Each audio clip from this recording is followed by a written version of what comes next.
Good morning, good afternoon, good evening. E aí, oitavo, belezuras? Então, o que nós vamos ver agora na página 27? Ó? Simple past of regular and irregular verbs. Então, como é que você vai diferenciá-los? Veja aqui essa tabelinha que tem no livro de vocês. Ela está dividida em 3 colunas. A primeira coluna tem infinite, ou infinitivo, que é a forma básica do verbo, como vocês vão encontrar nos dicionários, certo? Depois você tem na coluna ao lado simple past, o passado simples, é através dele que a gente vai identificar aí com facilidade quem são os irregulares e quem são os regulares. E ao lado você tem a translation, a tradução desses verbos, para facilitar aí a sua vida de estudante. Bora lá? Então, o primeiro verbo aí que está no infinite é o to have, certo? Esse tiozinho que está na frente de todos, mas que vocês raramente veem nas frases, ele só está aqui para indicar que o verbo está na forma infinita, certo? No infinitivo, que é, por exemplo, acordar, dormir, comer, e isso é infinitivo, certo? Então, o primeiro aqui, to have, o passado dele é had, certo?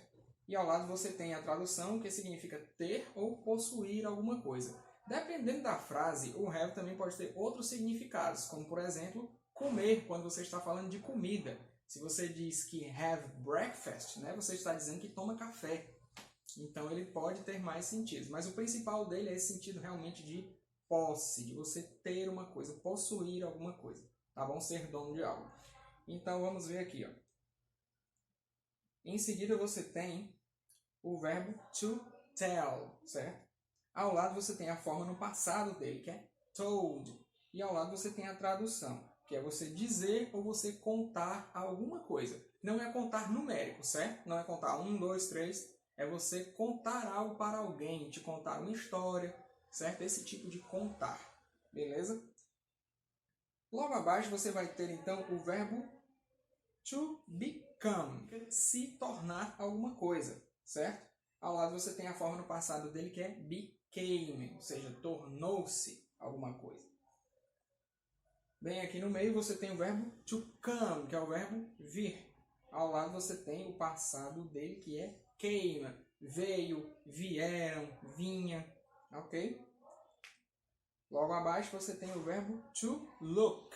To look é o que eu estou fazendo para você e você para mim. Ó. To look é olhar, certo? Então, looked é a forma no passado desse verbo. Escreve looked, mas você não fala looked, pelo amor de Deus. Looked, como se tivesse um K e um T no final. Então, a tradução, olhar, né? E no passado, olhou, olharam, olhava. To obtain. To obtain, esse daqui eu acho que entrega, né? Eu acho que ele é bem parecido com o obter do português, certo? Então, o passado do obter em inglês é obtained. Obteve, obtinha, obtiveram, certo? Dependendo da pessoa, você vai mudar no português como é que você fala ele. Tradução do obter. Penúltimo verbo aqui dessa listinha pequena, to miss. To miss, ele pode significar que você perdeu alguma coisa, que você sente falta de alguma coisa. Eles não têm uma palavra em inglês para saudade, mas quando você sente falta de alguém, você diz que miss aquela pessoa. I miss you, né? Sinto falta de vocês. É um exemplo. Então, aqui tem, ó, sentir falta, mas também tem esse sentido de perder alguma coisa, certo? I missed my keys, né? Perdi minhas chaves. No final, você tem to mix. To mix é fazer um mix, fazer uma mistura. Você misturar alguma coisa.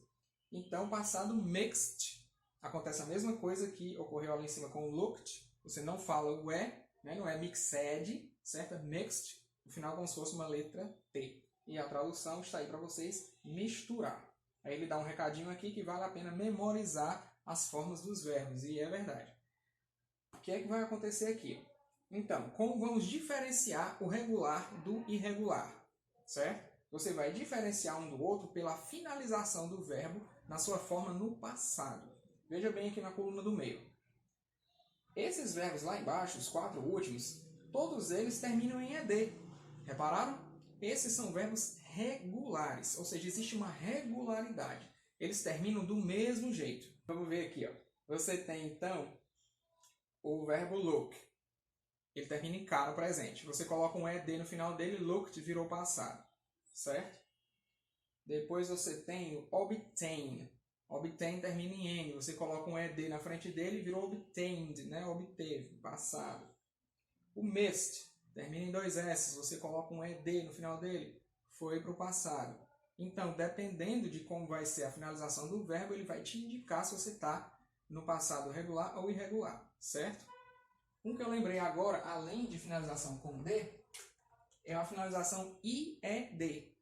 Por exemplo, se você tem o verbo estudar, que é o study, study, ele está assim no presente. Se você colocar o study no passado, esse Y será substituído por 3 letras, IED.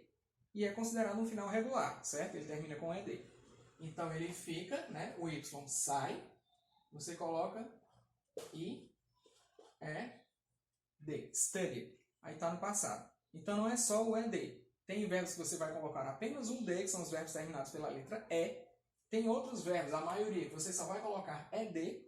E alguns, que são os verbos terminados em Y, depois de uma consoante, que vão terminar com IED, certo? O Y é substituído por essas 3 letrinhas, tá bom? Agora, vejam os verbos da parte de cima da tabela, certo? Vejam que se você comparar a forma dele no presente com a forma dele no passado, fica, às vezes, um pouquinho diferente, às vezes pode ficar muito diferente ou completamente diferente, dependendo do verbo. Esses são irregulares, ou seja, não tem uma regularidade, não tem um jeito que acontece todas as vezes, um jeito que acontece sempre. Você vai precisar decorar realmente essas formas no passado para você reconhecer os irregulares. Vamos dar uma comparadinha aqui. Você tem o have, que no passado vira had. Esse VE sai e entra a letra D.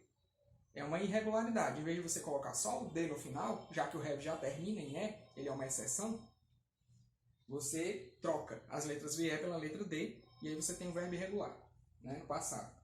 O to tell virou told. Ele tirou a letra E do tell, tirou o último L e trocou por um D. Então ele já deu uma mudada, mudou a metade da palavra, né, uma mudança grande. O outro aqui, become virou became. Aqui só precisou trocar uma letrinha. Trocou o O do become, presente, tornar-se, pelo A. Aí ficou became, tornou-se, virou passado. E dessa mesma listinha aqui nós temos o to come, que vira came, certo? Mais uma vez você apenas troca a letra O pela letra A. De come virou came. De vir virou veio, vieram, passado. Certo?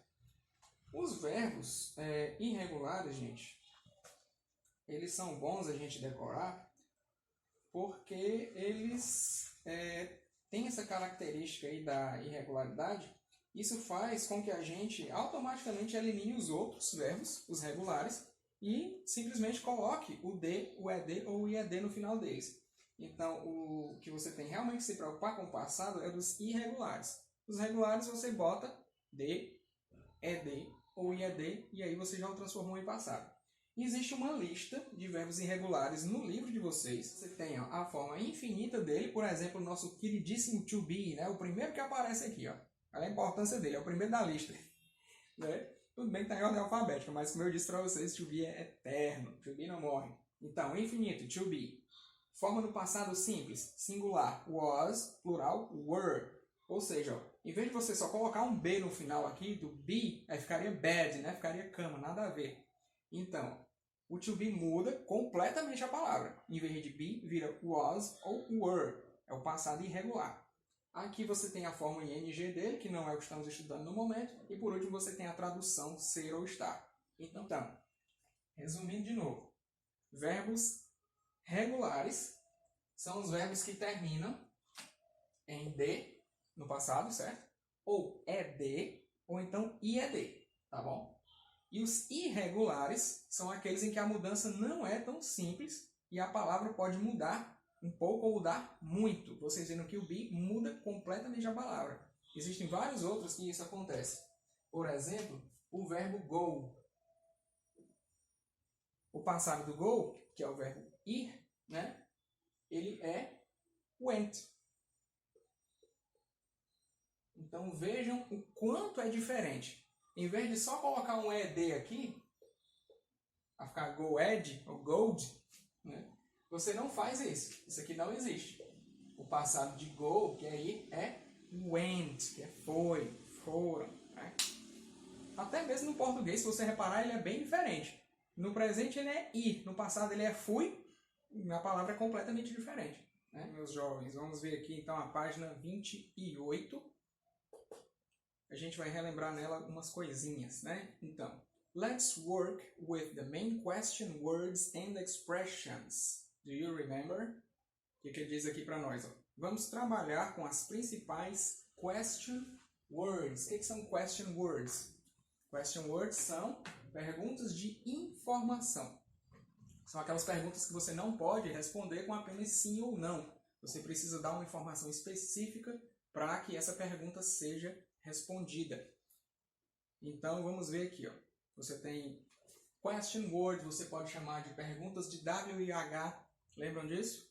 Ou então você pode chamar de interrogative pronouns, pronomes interrogativos. Tem várias formas de falar, certo? Sobre essas perguntas. Então, vamos ver aqui. Ó. Nessa pequena tabelinha aqui, tem what. Mais básica dessas perguntas, né? Que significa o que, ou então qual. What is your name? Qual é o seu nome?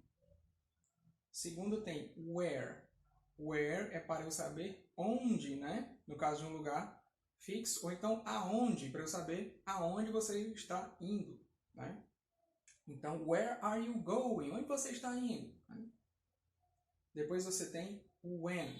When se refere a quando algo aconteceu. Ou quando algo acontece, ou quando acontecerá. Ele é o quando, certo?